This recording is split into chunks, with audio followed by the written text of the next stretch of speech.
Episode 2 बचपन के किस्से दोहराना। किसी भी बात पर दोनों की अगर नहीं बनती थी तो आशिमा कभी अर्णव से बहस नहीं करती थी।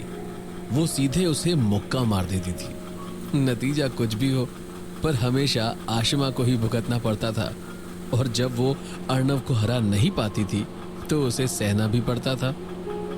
अर्णव की बात सुनकर आशिमा जल्दी से अर्णव के कमरे से निकल गई। पूरी सुबह आशिमा का दिमाग उन्हीं सब बातों से घिरा रहा। जो कुछ भी उसने अर्णव के कमरे में घुसने के बाद देखा था वो उसे भुला नहीं पा रही थी। ऐसा नहीं था कि वो उन सब के बारे में खुद से जानबूझकर सोच रही थी, बल्कि वो पूरा सीन तो उसे एक फिल्म की तरह लग रहा था जो उसके दिमाग में घर कर गया था। आशिमा को अर्णव की बात याद आ रही थी। ऐसा नहीं है जैसे तुमने पहले कभी देखा ना हो, उसने मन ही मन में सोचा। छी, उसकी हिम्मत कैसे हुई हमारे बचपन को बीच में लाने की।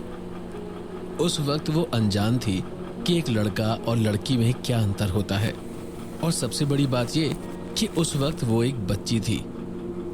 कुछ और पुरानी यादें जैसे जैसे ताजा हुई उसके चेहरे के हाव भाव और ज्यादा गहरे होते गए। उसने खुद को शांत किया और एक लंबी सी गहरी सांस ली।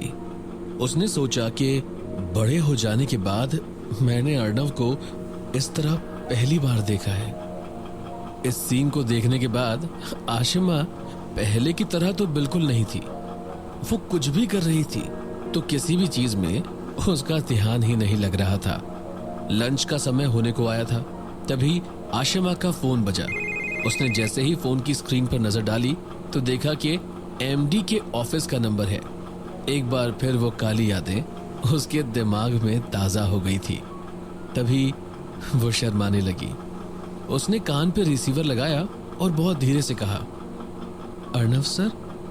अर्णव उसकी आवाज सुनकर मुंह दबाकर हंसने लगा और उसने पूछा, क्या ये मिस आशिमा कपूर खुद बात कर रही हैं? यह सुनते ही आशिमा को गुस्सा आ गया और वो सोचने लगी कि मतलब क्या था इसका।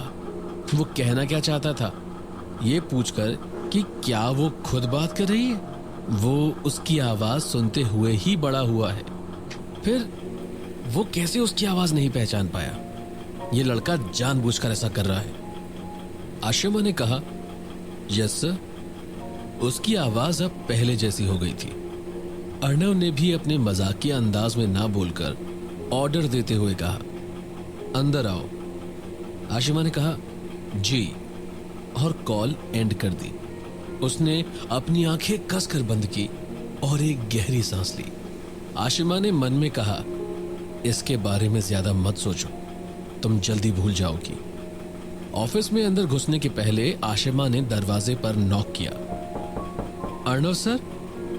अर्णव अपनी शानदार कुर्सी पे बैठकर सामने रखे वो डॉक्यूमेंट्स देख रहा था जिन पे उसका साइन होना था। वो उसे ध्यान से पढ़ रहा था। जब उसने सुना कि आशिमा ने दरवाजे पर नॉक किया है, उसने अपना सर उठाकर देखा और अर्णव का चेहरा उस वक्त ऐसा लग रहा था जैसे खुद भगवान ने उसकी नक्काशी की हो।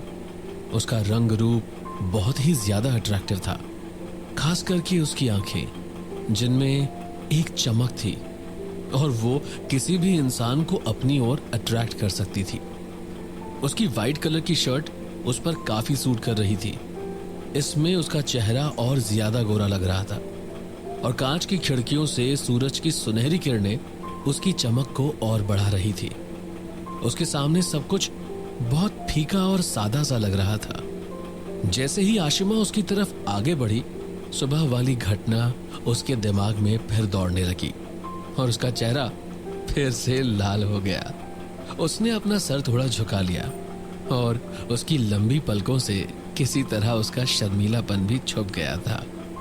अर्णव ने उसकी तरफ देखा और कहा, तनीषा आज दोपहर में 3 बजे तक एयरपोर्ट पहुंच जाएगी, तो उसे पिकअप करने की जिम्मेदारी तुम्हारी है। आशिमा को सारी बात समझाने के बाद अर्णव फिर सर झुकाकर अपने डॉक्यूमेंट्स पढ़ने लगा। आशिमा ने कहा, मैं समझ गई सर, और मन में सोचा कि हम मुझे फिर से इसकी गर्लफ्रेंड्स को संभालना पड़ेगा। क्या मुसीबत है, ये स्टूपिड लड़का एक लड़कीबाज है। जब से आशिमा अर्नव की सेक्रेटरी बनी तब से उसकी गर्लफ्रेंड्स को संभालने का काम ही इसने सबसे ज्यादा किया है। एयरपोर्ट 3 बजे तक पहुंचने के लिए आशिमा 2 बजे ही कंपनी की तरफ से मिली हुई ऑडी कार से निकल गई थी। वैसे तो इस वक्त ज्यादा ट्रैफिक नहीं रहता था, पर तब भी उसे एयरपोर्ट पहुंचने में थोड़ा लेट हो गया। फिर क्या हुआ? वो लड़की कौन थी? क्या वो सच में अर्नव की गर्लफ्रेंड थी? जानेंगे अगले एपिसोड में मेरे यानी विकास के साथ।